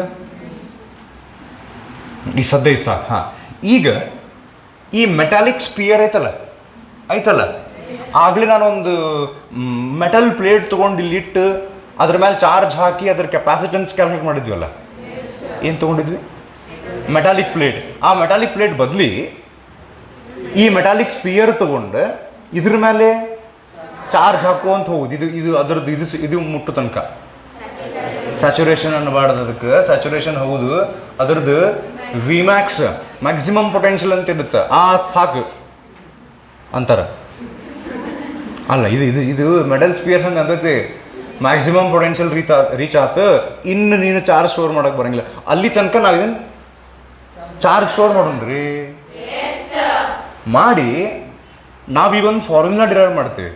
ಇದನ್ನು ಎಕ್ಸಾಮ್ನಾಗ ಕೇಳಂಗಿಲ್ಲ ಅಂದರೂ ಹೇಳ್ತೇನೆ ಆದರೆ ಅದೇ ಯಾಕಂದ್ರೆ ಇಂಪಾರ್ಟೆಂಟ್ ಹೌದು. ಒಂದು ಡೆರಿವೇಷನ್ ಮಾಡ್ತೀವಿ. ಏನು ಡೆರಿವೇಷನ್ ಗೊತ್ತನ? ಇದನ್ನು ನೋಡಿರಿ. ಹಾಂ ಹೌದು, ಎಲ್ಲೇ ನೋಡಿ. ಇದು ಕೆಪಾಸಿಟೆನ್ಸ್ ಕ್ಯಾಲ್ಕುಲೇಟ್ ಮಾಡೋಕೆ ಒಂದು basic formula. Like electric field calculate ಮಾಡೋಕೆ ಒಂದು ಬೇಸಿಕ್ ಫಾರ್ಮುಲಾ ಇರುತ್ತೆ, F/Q ಅಂತ. ಇದ್ರ ಜೋಡಿ ಎಲೆಕ್ಟ್ರಿಕ್ ಫೀಲ್ಡಿಗೆ ಮತ್ತು ಬೇರೆ ಬೇರೆ ಫಾರ್ಮುಲಾ ಇರುತ್ತೆ ಬೇರೆ ಬೇರೆ ಸಿಚುವೇಶನ್ನಾಗ. Similarly potential is equals to work done divided by charge ಅಂತ ಒಂದು ಬೇಸಿಕ್ ಫಾರ್ಮುಲಾ ಇರ್ತೈತೆ. ಹಂಗೆ ಬೇಸಿಕ್ ಫಾರ್ಮುಲಾ ಕೆಪಾಸಿಟೆನ್ಸಿಗೆ ಏನು? Q/V. ನಾ ಈಗೇನು ಮಾಡ್ತೀನಿ, ಕೆಪಾಸಿಟೆನ್ಸ್ ಆಫ್ ಮೆಟಾಲಿಕ್ ಸ್ಪಿಯರಿಗೆ ಒಂದು derivation. Capacitance of metallic sphere, ದುಂಡಗೆ ಒಂದು ಸ್ಪಿಯರ್ ದುಂಡಗೆ ಇರ್ತದೆ ಸರ್. ಹಾಂ, ದುಂಡಗೆ ಒಂದು ಸ್ಪಿಯರ್ ಐತೆ ಅಂತ ತಿಕ್ಕೋರಿ. ಆ ಸ್ಪಿಯರ್ ಮೇಲೆ ನಾವು ಚಾರ್ಜ್ ಹಾಕಿವಂತ ತಿಕ್ಕೋರಿ. ಚಾರ್ಜ್ ಹಾಕಿದ ಮೇಲೆ ಆ ಮೆಟಾಲಿಕ್ ಸ್ಪಿಯರ್ದು ಕೆಪಾಸಿಟೆನ್ಸ್ ಎಷ್ಟು ಅಂತ ಹೇಳಿ ಕ್ಯಾಲ್ಕುಲೇಟ್ ಮಾಡೋಕ್ಕೆ ಆಲ್ರೆಡಿ ಒಂದು ಫಾರ್ಮುಲಾ ಇದ್ರೂ ಮೆಟಾಲಿಕ್ ಸ್ಪಿಯರಿಗೆ ಅಂತ ಹೇಳಿ ಒಂದು ಕೆಪಾಸಿಟೆನ್ಸ್ ಕ್ಯಾಲ್ಕುಲೇಟ್ ಮಾಡೋಕ್ಕೆ ಫಾರ್ಮುಲಾ ಡಿರೈವ್ ಮಾಡ್ತೀವಿ. ಆ ಡೆರಿವೇಷನ್ ಎಕ್ಸಾಮ್ನಾಗ ಕೇಳಂಗಿಲ್ಲ ಅಂದರೂ ಅರ್ಥ ಮಾಡ್ಕೋಬೇಕು. ಯಾಕಂದ್ರೆ ಮುಂದೇನೋ ನಾವು ಕಲಿಯಕ್ಕೆ ಹೊಂಟದ ಅದಕ್ಕೆ ಲಿಂಕ್ ಇತ್ತು. ಓಕೆ, ಈಗ ಆಲ್ರೆಡಿ ಗೊತ್ತಿರುವಂಥ ಫಾರ್ಮುಲಾ ಹೇಳ್ರಿ ಕೆಪಾಸಿಟೆನ್ಸ್ ಕ್ಯಾಲ್ಕುಲೇಟ್ ಮಾಡೋಕ್ಕೆ. ಹೌದಲ್ಲ? ಹಾಂ, ಈಗ Q ಹಂಗೆ ಇಟ್ಬಿಟ್ಟು potential of a sphere the formula ಇಲ್ಲಿ ಹಾಕ್ರಿ. ಇದೇ ಇಲ್ಲಿ ಹಾಕ್ರಿ. 1/4πε0 Q/R. Q cancel. ಹೌ ಇಷ್ಟು ಗೊತ್ತಾಗ್ತೈತಿ? Denominator of denominator goes to interval. Okay, capacitance of the ಸ್ಪಿಯರಿಗೆ ಒಂದು ಫಾರ್ಮುಲಾ ಸಿಕ್ತು ನಮ್ಗೆ. ಏನು ಅಂತ ಹೇಳಿ? ಹ್ಞೂ ರೀ. What is the SI unit of capacitance? Farad. ಹೌದಿಲ್ರಿ? ಈ ಸಿಂಬಾಲ್ ಎದ್ರದ್ದು ಹೇಳ್ರಿ? Micro, mu. ಹೌದು, ಮೈಕ್ರೋಕ್ ಯೂಸ್ ಮಾಡ್ತೀವಿ ನಾವು. 10⁻⁻⁶. ಈಗ ನಾನು ಹೇಳ್ತೀನಿ, ನಮ್ಮ ಕಡೆ ಒಂದು ಮೆಟಾಲಿಕ್ ಸ್ಪಿಯರ್ ಐತಿ, ಅದರದ್ದು ಕೆಪಾಸಿಟನ್ಸ್ 10⁻⁻⁶ ಫ್ಯಾರೆಡ್ ಅಂದ್ರೆ 1 ಮೈಕ್ರೋ ಫ್ಯಾರೆಡ್ ಅಂತ ಹೇಳಿದ್ರೆ ದೊಡ್ಡ ಕೆಪಾಸಿಟೆನ್ಸ್ ಆತ, ಸಣ್ಣ ಕೆಪಾಸಿಟೆನ್ಸ್ ಆಗ್ತದೆ. ಸಣ್ಣದು ಹೌದಿಲ್ರಿ? ಹ್ಞೂ ರೀ. 1 ಮೈಕ್ರೋ ಫ್ಯಾರೆಡ್ ತಟ್ಟಗೆ ಕೆಪಾಸಿಟೆನ್ಸ್ ಅದು, ಸ್ಮಾಲ್ ಕೆಪಾಸಿಟೆನ್ಸ್ ಅದು. ಆ ಸ್ಮಾಲ್ ಕೆಪಾಸಿಟೆನ್ಸ್ ಈಗ ನಾನು ಏನು ಮಾಡ್ತೀನಿ, in place of capacitance of the spear ಆ 10⁻⁻⁶ ವ್ಯಾಲ್ಯೂ ಹಾಕ್ತೀನಿ.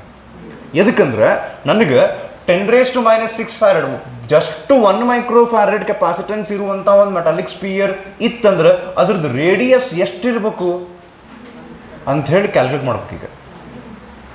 ಹ್ಞೂ ರೀ. Because you see capacitance is directly proportional to radius.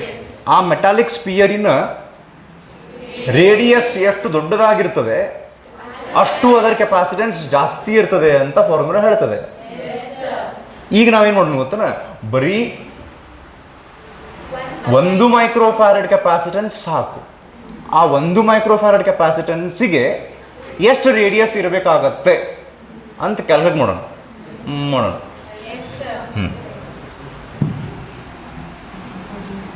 ನೋಡ್ರಿ, ನಾನೇನು ಮಾಡ್ತೀನಿ, ಇದೇ ಫಾರ್ಮುಲಾನ ರೇಡಿಯಸ್ಸಿಗೆ ಈಕ್ವೇಟ್ ಮಾಡ್ಕೊಂಡ್ಬಿಡ್ತೀನಿ. ಮಾಡಿ ಕೆಪಾಸಿಟೆನ್ಸ್ ಡಿವೈಡೆಡ್ ಬೈ 4πε. ಕೆಪಾಸಿಟೆನ್ಸ್ ಎಷ್ಟು ತೊಗೊಂಡಿದ್ದೀವಿ ನಾವು? ಕೆಪಾಸಿಟೆನ್ಸ್ ಎಷ್ಟು ತೊಗೊಂಡಿವಿ ನಾವು? 10⁻⁻⁶. ಹೌದಿಲ್ರಿ? ಡಿವೈಡ್ ಬೈ ಇದು 1/4πε ಜೊತೆದಾಗ ಏನೋ ಒಂದು ವ್ಯಾಲ್ಯೂ ಹೋಗ್ತೀವಿ ನೋಡ್ರಿ. ಹಾಂ, very good. So 9 × 10⁻⁹. This is equal to 9 × 10⁻³ metre is equal to 9 kilometre radius. ಅಷ್ಟೇ. Diameter 18 kilometre. ಒಂದು ಮೆಟಾಲಿಕ್ ಸ್ಪಿಯರ್ ಅದ್ರ ಒಂದು ದಂಡು ಇಲ್ಲಿದ್ರೆ ಇನ್ನೊಂದು ದಂಡಿ ಅಣ್ಣಿಗೇರಿ ಒಳಗೈತಿ. There is a town known as Annigeri. As you go to Hubli you come across that. ಕೇಳಿರೋದೇನು? ಎಕ್ಸಾಂಪಲ್ ಹೇಳಿದ್ದು ನಾನು, ಈ ಕಡೆ ದಿಕ್ಕಿನಾಗ ಹೋದ್ರೆ ಅಷ್ಟ ಮೆಟಾಲಿಕ್ ಸ್ಪಿಯರ್ ಅಂತ 9 ಕಿಲೋಮೀಟರ್ ರೇಡಿಯಸ್. ಅಷ್ಟಕ್ಕೆ 1 ಮೈಕ್ರೋಫ್ಯಾರಡ್ ಕೆಪಾಸಿಟೆನ್ಸ್ ಸಿಗ್ತೈತಲ್ಲ, ಚಲೋ ಆತಲ್ಲ, ಹುಸ್ತನ ಆತದ. ಬರೇ 1 ಮೈಕ್ರೋಫ್ಯಾರಡ್ಗೆ for getting capacitance of 1 microfarad we need to build a metallic sphere of 9 kilometre radius. ಅಂದ್ರೆ ಅಂಥದೊಂದು ಬಿಲ್ಡ್ ಮಾಡಿದ್ರಿ ಅಂತಿಕೋರಿ. ಬಿಲ್ಡ್ ಮಾಡಿ ಅದ್ರಾಗ ಚಾರ್ಜ್ ಸ್ಟೋರ್ ಮಾಡಿದ್ರಿ. ಪೊಟೆನ್ಷಿಯಲ್ ಸ್ವಲ್ಪ ಮ್ಯಾಕ್ಸಿಮಮ್ ಪೊಟೆನ್ಷಿಯಲ್ ಭಾಳ ಏನೋ ಮೇಂಟೈನ್ ಮಾಡಿ ಜಗ್ಗಷ್ಟು ಚಾರ್ಜ್ ಸ್ಟೋರ್ ಮಾಡಿದ್ರಿ.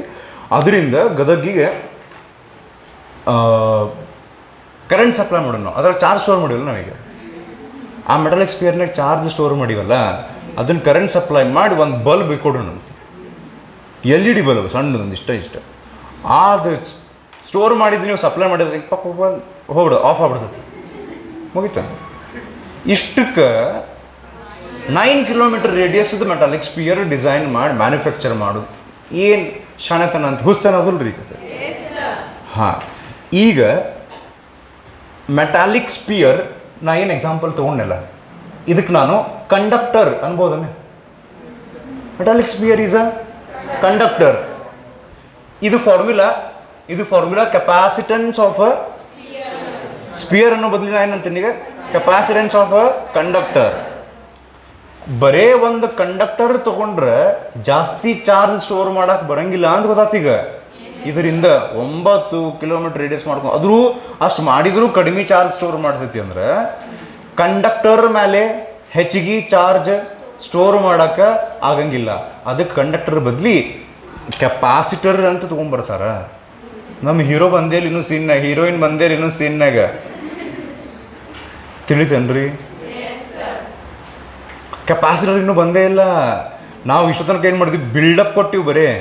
ಏನಂತ ಹೀಗೆಲ್ಲ ಸಿಚುವೇಶನ್ ಇತ್ತು, ಒಬ್ಬ ವಿಲನ್ ಇದ್ದ, ಇವೆಲ್ಲ ಜಗ್ಗಷ್ಟು ಮಂದಿ ಕಾಡಿಸ್ತಿದ್ದ, ಹೀಗೆಲ್ಲ ಪ್ರಾಬ್ಲಮ್ ಇದ್ದಾಗ ಒಬ್ಬ ಬಂದ ಅಂಥೇಳಿ ರಾಕಿ ಬಾಯಿ ಬಂದ. ಆ ರಾಕಿ ಬಾಯಿ ಯಾರಿಲ್ಲೇ, ಕೆಪಾಸಿಟರ್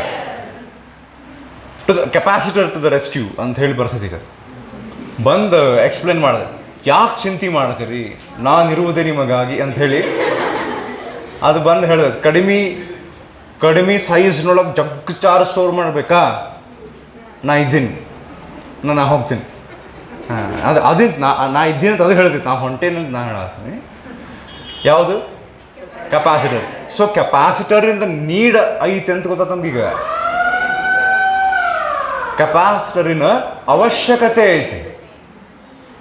ಸೊ ಕೆಪಾಸಿಟರ್ ಹೆಂಗಿರುತ್ತೆ ಹಂಗಾರ ಅಂದ್ರೆ, ಇದ್ರಾಗ ಒಂದು ಕನೆಕ್ಟರ್ ಬದಲಿ 2 ಕನೆಕ್ಟರ್ ಯೂಸ್ ಮಾಡ್ತಾರೆ. ಒಂದ್ರೊಳಗನ 2 ಕನೆಕ್ಟರ್ ಯೂಸ್ ಮಾಡ್ತಾರೆ. ಅಂದ್ರೆ ಒಂದು ಬದಲಿ 2 ಕನೆಕ್ಟರ್ ಯೂಸ್ ಮಾಡ್ತಾರೆ. ಅಂದ್ರೆ 1 ಮೈಕ್ರೋಫ್ಯಾರಡ್ ಬದಲಿ ಡಬಲ್ ಆಗಿ 2 ಮೈಕ್ರೋಫ್ಯಾರಡ್ ಆಗ್ತದೆ ಅಷ್ಟೇ. ಅದು ಏನು ಫರಕ್ ಬಿತ್ತು ಹಂಗಿರಂಗಿಲ್ಲ. ಅದು ಅದ್ರಾಗ ಬೇರೆ ಒಂದಿಷ್ಟು ಫ್ಯಾಕ್ಟರ್ಸ್ ಆ್ಯಡ್ ಆಗ್ತವೆ. ಈಗ ಹೆಂಗೆ ಅಂತ ಹೇಳ್ತೀನಿ, ಲಾಸ್ಟ್ ಇದೊಂದು ಮಾತು ಹೇಳಿ 2 ಮಾತು ಮುಗಿಸ್ತೀನಿ. ಈಗ ಇದೊಂದು metallic plate. This is not a capacitor. This is called as conductor. This is conductor. ಯಾರು ಕೆಪಾಸಿಟರ್ ಅಂತ ಯಾರದು? ಓಕೆ, ಇಲ್ಲ ಹಂಗಂದೆ. ಇದೇನಿದು ಕಂಡಕ್ಟರ್. ಇದು ಕೂಡ ಹಾಂ, ಬರೇ ಒಂದು ಕಂಡಕ್ಟರ್ ತೊಗೊಂಡ್ರೆ ಅದ್ರ ಮೇಲೆ ಜಾಸ್ತಿ ಚಾರ್ಜ್ ಸ್ಟೋರ್ ಮಾಡೋದಕ್ಕೆ ಬರೋದು ಇಲ್ಲ.